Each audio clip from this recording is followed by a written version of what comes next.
콰이강의 다리라는 영화가 있습니다. 우린 다른 건 몰라도 방금 들으신 이 콰이 마치는 다들 기억하실 겁니다. 그리고 이 영화를 보신 분들은 이 내용을 오랫동안 아마 기억하고 계실 것 같아요. 참 흥미로운 영화거든요. 그런데 이 영화보다도요, 이 영화의 아이디어를 준 바로 이 포로 수용소에서 실제로 살아나온 어네스트 고든이 썼던 이 콰이 계곡을 통해서라는 이 책이 저는 훨씬 더 흥미로웠습니다. 사실 이 당시에 어네스트 고든의 이야기를 보면 스코틀랜드의 건장한 청년들이 이제 공병대가 되어서 2차 세계대전에 참전하게 되는데 이제 일본 군들에게 잡혀버린 거죠. 그래서 포로 수용소로 끌려갑니다. 이 콰이 계곡을 따라 이 연합군 포로 수용소가 계속 쭉 이어져 있는 거예요. 당시에 일본 군들은요, 이 동아시아에서 계속 남쪽으로 더 야심이 있어서 특히 이렇게 건장한 연합군들을 보면 다리를 세우고 건물을 세우는 공병대로 계속 투입을 또 시킵니다. 그 일들에 또 가담이 되었던 것, 사용되었던 게 또 그들의 이야기였죠. 자, 그런데 이 어네스티 고든의 이 책을 보면 좀 더 많은 실제적 이야기가 나와요. 그곳은 살 곳이 아니었답니다. 우리가 보다 보면 영화를 보면 일본 군들은 참 건장하고 또 말끔하게 차려입고 하지만 그들은 굉장히 볼품없고 지저분한 옷을 입고 그렇잖아요. 살 곳이 못 됐다. 대부분 병 들어갔고 또 죽어가는 사람들이 많았다. 그들이 병이 들게 되면 어디로 가냐면 그 안에서 또 죽음의 집이라는 곳에 간다고 합니다. 그럼 거기 있는 대부분들은 다 환자들이고 다른 것 치료해 주는 게 아니라 그냥 죽음을 기다리는 대기소인 거예요. 죽음의 집. 근데 24살 나이에 장교였던 이 어네스트 고든도 어느 순간 장티푸스 이질이 걸리면서 나중에는 다리가 말을 또 듣지 않으면서 그 죽음의 집에 옮겨졌다는 것이죠. 그리고 그때 썼던 글이 있습니다. 제가 한번 좀 읽어드리겠습니다. 나는 미얀마 국경 일본 포로 수용소 춘가이에서 죽음을 앞두고 있다. 죽어가는 자의 신음을 듣고 시체 냄새를 맡는다. 무자비한 열기가 나의 피부를 태우고 목을 타게 한다. 나는 너무 야유어져서 이제는 허벅지가 한 손에 잡힌다. 나에게 남은 에너지란 없다. 디프테리아가 나의 몸에서 모든 것을 빼앗아갔다. 파리와 해충이 들끓는 침상에서 이제는 외로이 죽음만을 기다리고 있다. 자, 그런데 이 상황에서 점점 더 악화되어 갑니다. 거기 있던 아군들이 이제는 생존 본능들이 일어나서 야만스럽게 변하기 시작하죠. 계속된 이야기를 제가 읽겠습니다. 이곳은 고향 스코틀랜드와는 너무 멀고 문명은 더더욱 멀다. 이곳 포로 수용소는 아군조차 야만인이 되게 한다. 서로 반목하고 서로의 음식을 훔치고 물건을 가져가며 죽은 자와 죽어가는 자들의 것을 강탈하게 한다. 식사 배급 담당 포로는 덜 나눠주고 자기가 더 먹으려 애쓴다. 아군끼리지만 이제는 일본군 장교 식탁의 음식 부스러기 때문에 싸운다. 정글의 법칙이 이곳 포로 수용소의 법칙이 되어 간다. 우린 상상 속에서 계속 그림을 그려도 그것만으로도 답답하고 참 숨막히는 상황이죠. 그러나 성도님들, 포로 수용소는 거기에만 있는 건 아닙니다. 이 포로 수용소에서 이 내용이 우리에게 참 극처럼 재밌게 다가오는 이유는 이렇게 힘겨운 상황에서만 머무르지 않는다는 겁니다. 어네스트 고든의 그 다음 이야기를 보면 흥미롭기 시작하는데요. 이렇게 얘기합니다. 이렇게 죽음의 집, 정말 고통스러운 정글의 현장에 두 사람이 낯설게 찾아왔답니다. 새로운 포로 두 사람이 찾아 들어오는데 그들은 이 정글의 법칙과는 전혀 다른 법칙으로 살았다라고 얘기합니다. 바로 그리스도의 법칙이었다. 그들은 신앙인이었고 그 신앙을 따라 그곳에서 자기 먹을 것을 남겨 남들에게 주고 그리고 필요한 것들을 또 챙겨다가 그들에게 주고, 똑같이 하루아침 계속 하루 종일 노역을 마치고 돌아와서는 죽음의 집에 들러서 그 아군들의 발을 주물러 주고, 자신도 어느 순간 그 둘이 끌고 나갔는데 어디로 갔나 봤더니 6주 만에 자신을 다 목욕시켜 주더랍니다. 그들은 이 땅이 아니라 더 높은 곳에 소명을 듣고 있었다. 그래서 관심이 가서 봤는데 그들은 항상 노역 끝나고 나서 그 어두운 밤에도 모여서 성경 공부를 진행했다. 점점 사람들이 그들에게 매력을 느끼고 하나씩 하나씩 함께 모여 예배하고 함께 모여 찬양하고, 어느 순간 이 포로 수용소의 분위기는 전혀 달라졌다. 섬기는 사람들이 늘어났고 질서는 되찾아졌다. 그러면서 뭐라고 말하냐면, 아직도 우리에게는 죽음의 위협은 매일같이 계속되었다. 그러나 이전까지 있었던 죽음의 두려움과 허무함과 슬픔과 모든 아픔들은 어느 순간 우리 마음에서 멀어져 갔다. 성도님들, 포로 수용소는 멀리 있지 않습니다. 우리가 살아가는 세상도 때때로 그런 것을 경험하지 않으십니까? 내가 살지 않으면 안 돼. 어떻게든 수단 방법 가리지 않고 경쟁에서 이겨야 돼. 성도님들이 사시는 그 직장이 곳곳이 정글 아닙니까? 그렇게 애써보고 살지만 때로는 내 삶에 병이 찾아오거나 내 상황에 견딜 수 없는 문제가 찾아오면 죽음의 집 아닙니까? 어느 순간 우리의 입술은 달고 삽니다. 죽겠다. 죽고 싶다. 어느 순간 우리의 삶은 죽음의 집입니다. 성도님들, 우리는 더 높은 곳의 소명을 들어야 되지 않겠습니까?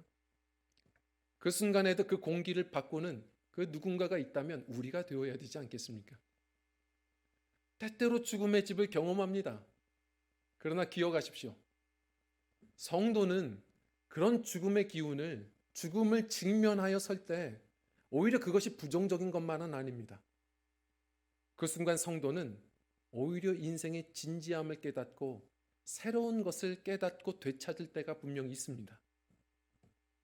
자, 첫 번째로 우리가 한번 좀 읽어보겠습니다. 시작. 죽음 앞에 서면 인생이 정리된다. 아멘. 제 목회 이제 선배님들 이렇게 보면 참 비슷한 특징들이 있으십니다. 꼭 시한부 선고를 받으시면 그 순간에 이 사역의 전성기를 이루시는 분들이 많습니다. 저는 이해가 됩니다. 사람이 암이라도 선고 한번 받으면 물론 아프죠, 괴롭죠. 그런데 그 순간부터 우리는 허투루 살지 않습니다. 얼마 남지 않은 그 시간을 함부로 쓰지 않습니다. 우리가 얼마 남지 않았다는 죽음에 직면하게 될 때, 당연한 건데 외면했던 그것을 직면할 때 우리는 그 순간부터 붙들어야 될 것과 놓아야 될 것들이 정리되기 시작합니다. 그게 바로 죽음이 주는 의미입니다. 그래서 모세도요, 시편 90편에 보면 그렇게 노래합니다. 하나님, 저의 남은 날을 계수하는 지혜를 주십시오. 그럴 때에 우리가 슬기로운 마음을 얻게 될 것입니다.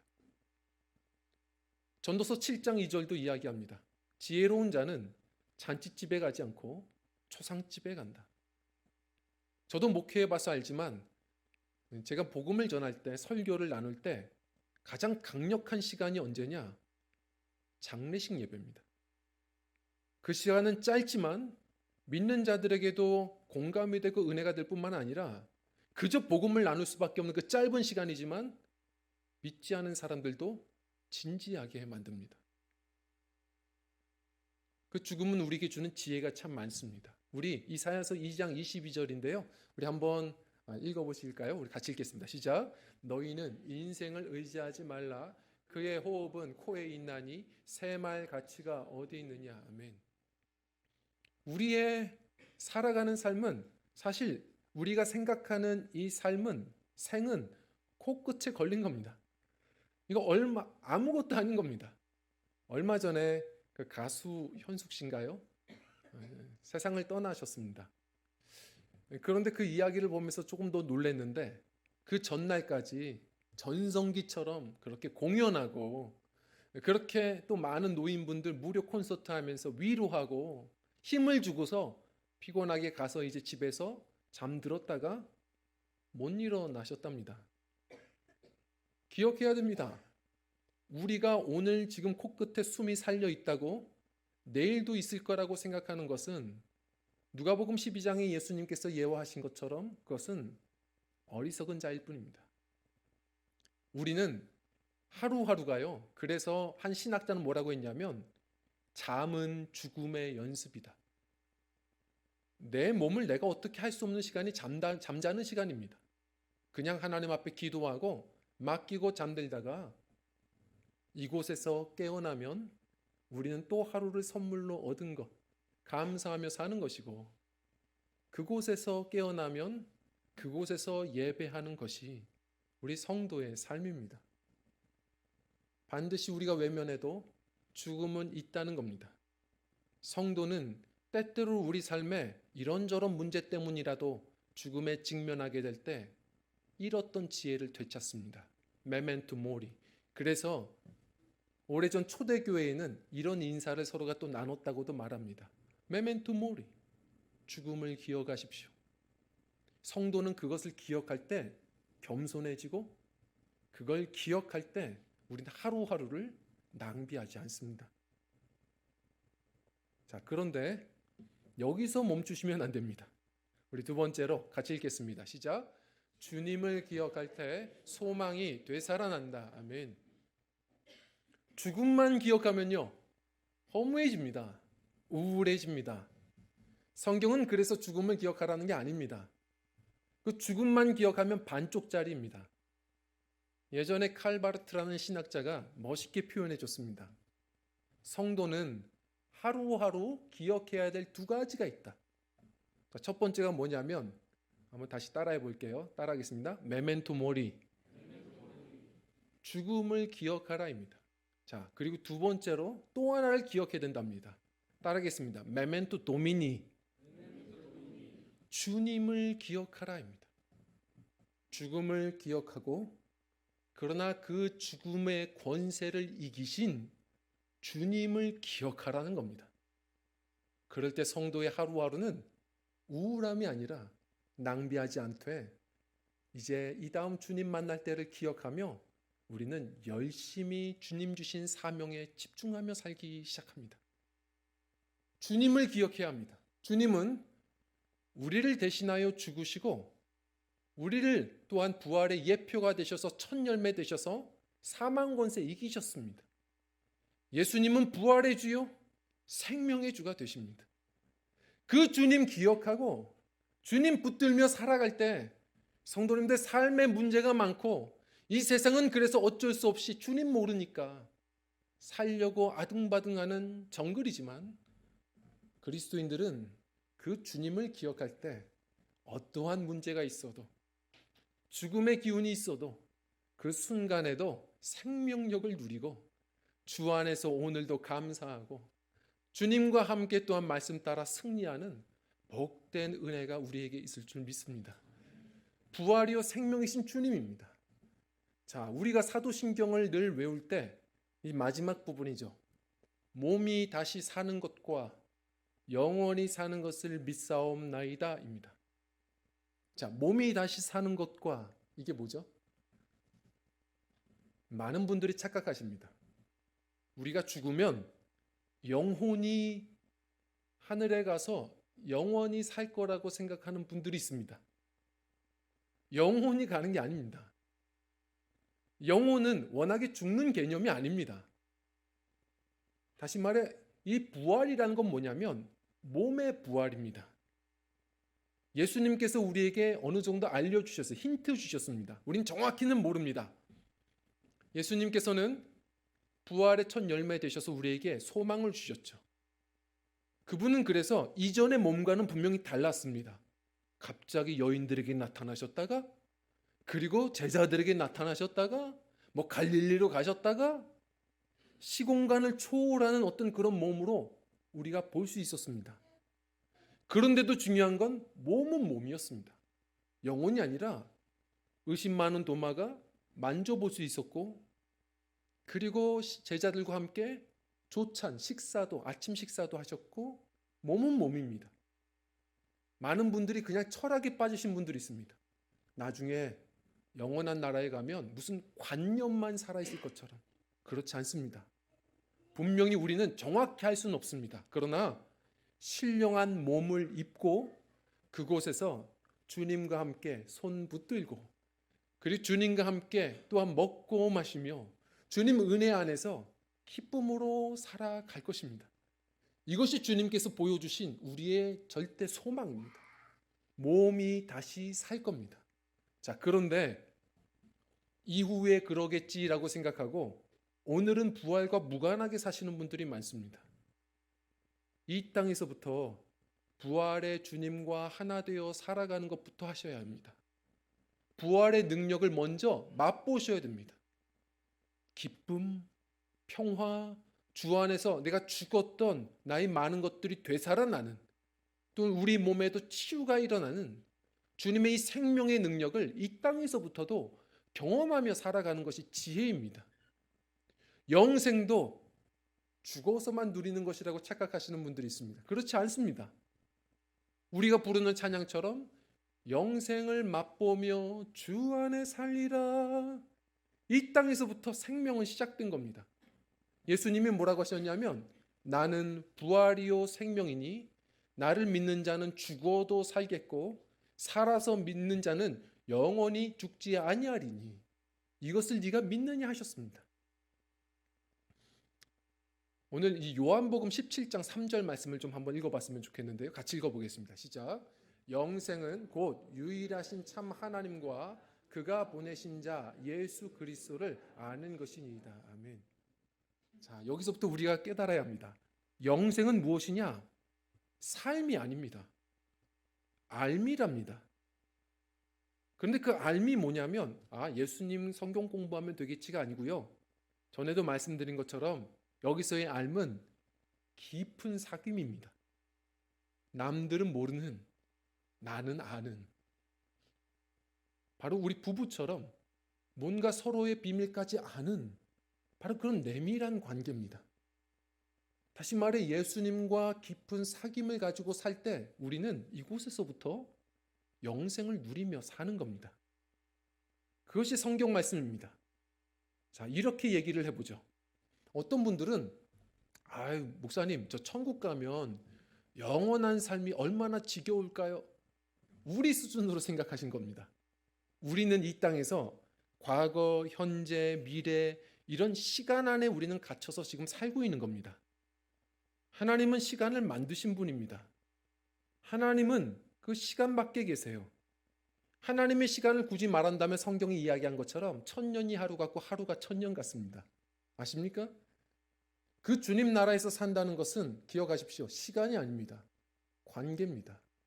때때로 우리가 이 땅에서도 누립니다. 가끔은 살다가 우리는 이 시간 안에 살면서도 가끔은 은혜 충만합니다.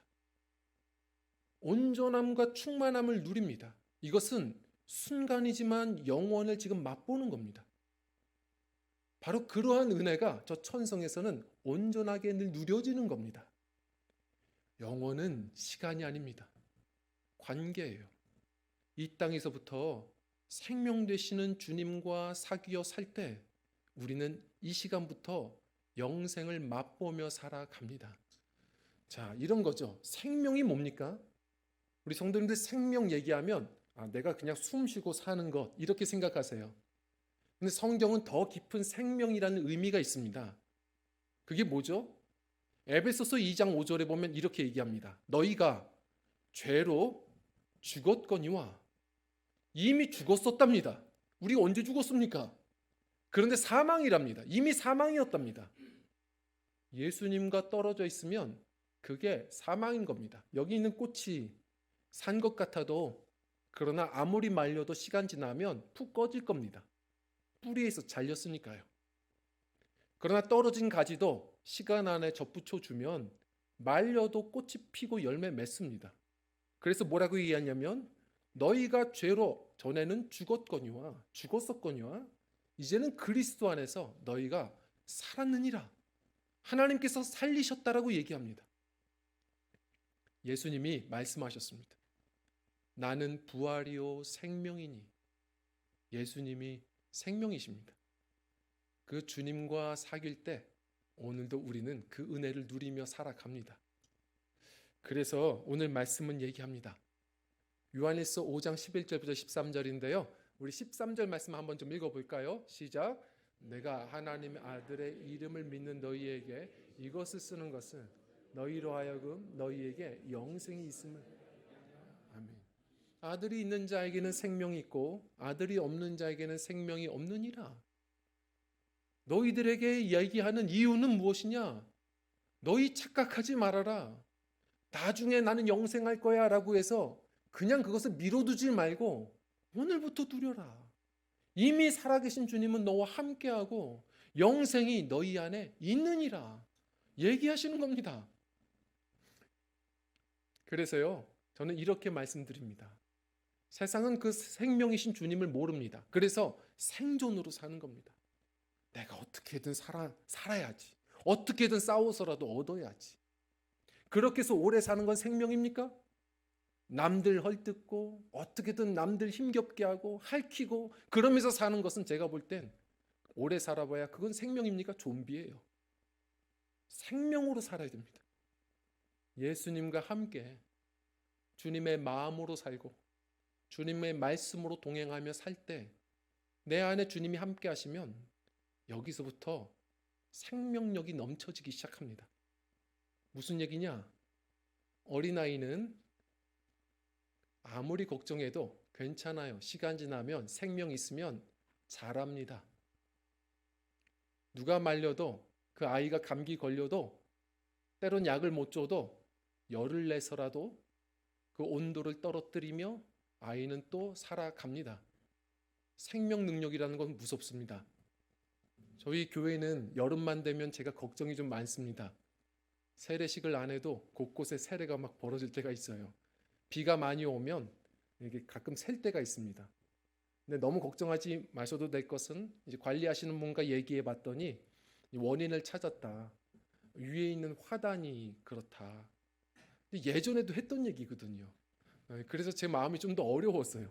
예전에도 얘기 나눴던 거잖아요. 그랬더니 혹시나 했던 거지 보니까 진짜였다. 얘기하세요.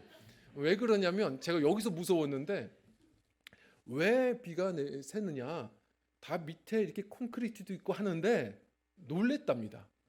하늘공원에 머시스라고 심어놓은 이 나무가 10년 이상 자라니까 그 뿌리가 콘크리트를 뚫었답니다. 제가 놀랬습니다. 왜 놀랬냐면 아마 아실 겁니다. 우리 교회 개척할 때 이 스피커 달겠다고 수고하신 거 보면요, 드릴 가지고 죽도록 뚫었어요. 그런데도 안 뚫리는데 나무는 편안하게 뚫었습니다. 성도님들, 생명으로 사는 건 그런 겁니다. 예수님께서 내 안에 계시면 누가 말려도 우리는 시간 갈수록 예수님을 닮아 자라갈 겁니다. 누가 말려도 다시 사랑과 희락과 화평이 우리는 빼앗기지 않는 성령의 열매가 우리 안에 맺히며 살아갈 겁니다. 예수 생명으로 사셔야 합니다. 부활절에 우리 예수님 사셨지 하고 기쁜 것으로 그치면 아무 의미 없습니다. 우리 주님께서 이 날을 우리에게 기념하라 하신 이유는 주님이 사셨으니 주님 바라보고 주님과 연합하여 같이 살자는 겁니다. 이 순간부터 부활의 능력을 경험하며 사셔야 되고 이 순간부터 주님이 약속하신 그 영생을, 그 생명을 주 안에서 누리며 사셔야 합니다. 자, 그래서 세 번째로요, 우리 함께 읽겠습니다. 시작. 주 안에서 오늘 영생을 누리라입니다. 예수님이 말씀하셨습니다. 나는 포도나무고 너희는 가지야. 너희가 나를 떠나서는 아무 열매도 거둘 수 없다. 성도님들, 생명 되시는 주님과 연합하여 사는 지혜가 있어야 됩니다. 그것이 은혜고 능력입니다. 영생은 어렵지 않습니다. 예를 들어서 내가 너무 힘들고 지치고 어려울 때 내 삶이 포로 수용소 같을 그때에도 우리 주님께서 함께 하시기에 주님과 함께 하나님 아버지께서 주신 그것을 바라보며 감사할 수 있는 것, 그것이 영생입니다.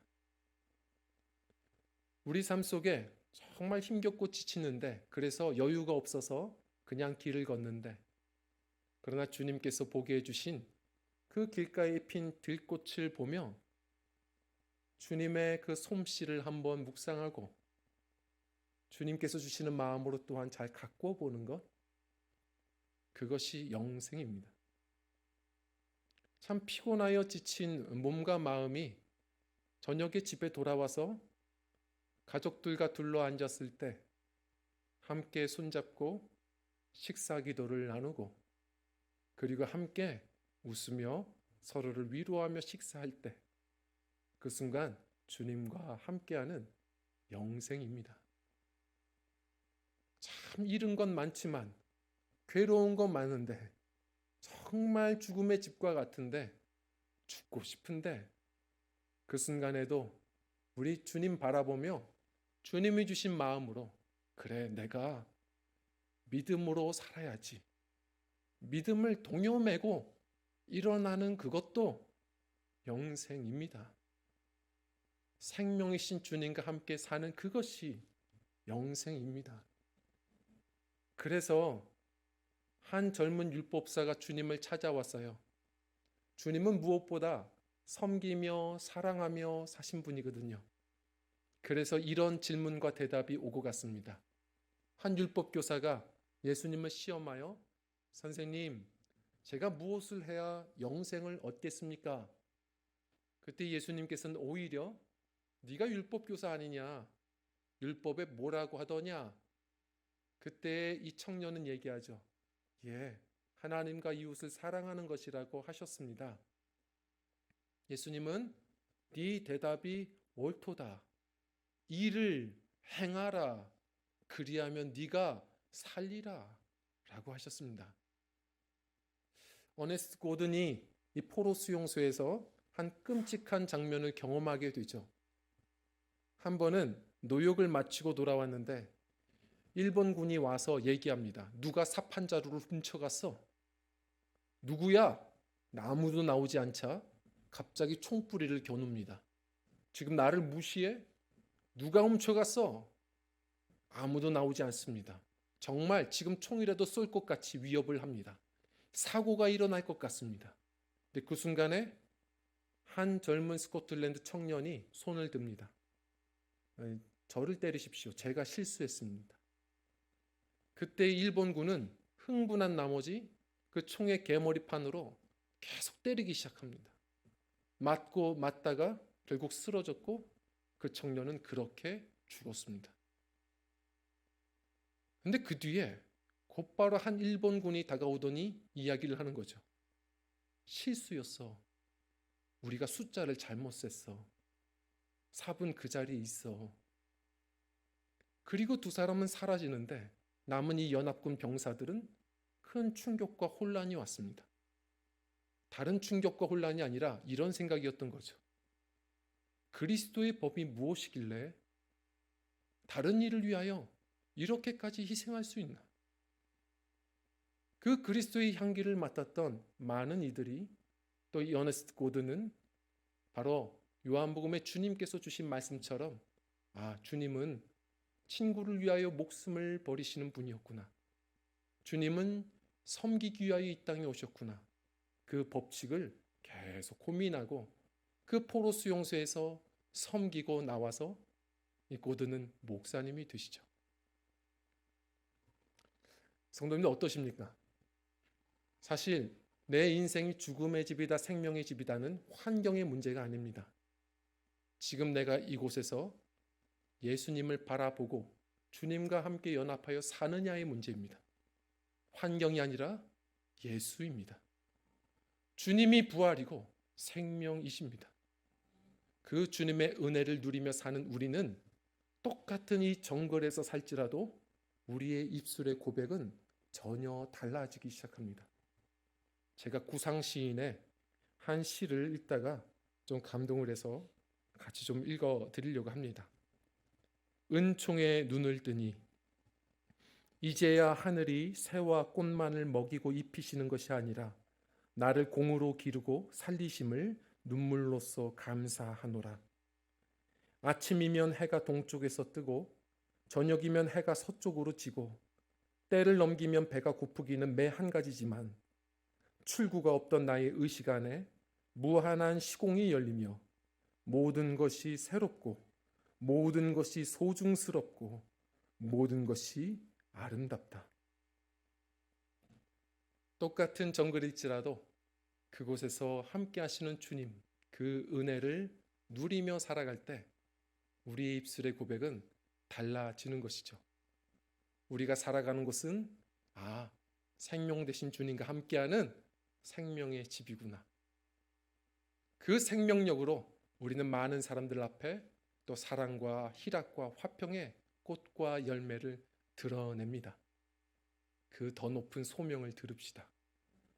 우리 주님 손 붙들며 우리 생명력 있게 살아갔으면 좋겠습니다.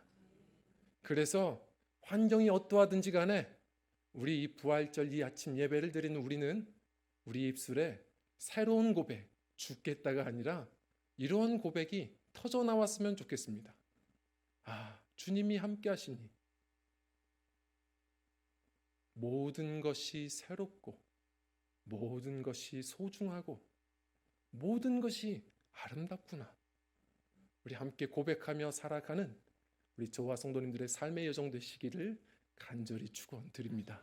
함께 찬양하고 기도하겠습니다.